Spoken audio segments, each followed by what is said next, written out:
যেতে আমি বোটানি ডিপার্টমেন্টে আয়োজিত ওয়ার্কশপে সুভাষগঞ্জ মহাবিদ্যালয়ের অধ্যাপক অধ্যাপিকা জয়ন্তিকা থেকে এসছে, পূর্বের বন্দনা বর্মা থেকে এসছে, ইউনিভার্সিটি থেকে এসছে, তাকে স্বাগত জানাই। একটি সাধু উদ্যোগ গ্রহণ করার জন্য আমি বোটানি ডিপার্টমেন্টকে ধন্যবাদ জানাই। জানি গোটা বিশ্ব জুড়ে অ্যাক্রস দ্য ওয়ার্ল্ড যে পলিউশন হচ্ছে ডিউ টু ইন্ডাস্ট্রিয়ালাইজেশন এবং আরো অন্যান্য কারণে, এই পলিউশন থেকে রক্ষা পেতে গেলে আমাদেরকে সচেতন হতে হবে। তো বোটানি ডিপার্টমেন্ট আজকে যে ওয়ার্কশপের আয়োজন করেছে মেডিসিনাল প্ল্যান্ট, এই মেডিসিনাল প্ল্যান্টের গুরুত্ব যথেষ্ট রয়েছে।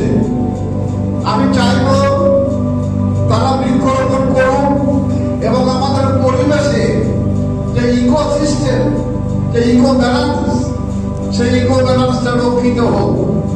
আমি ডিপার্টমেন্টের সাধু উদ্যোগকে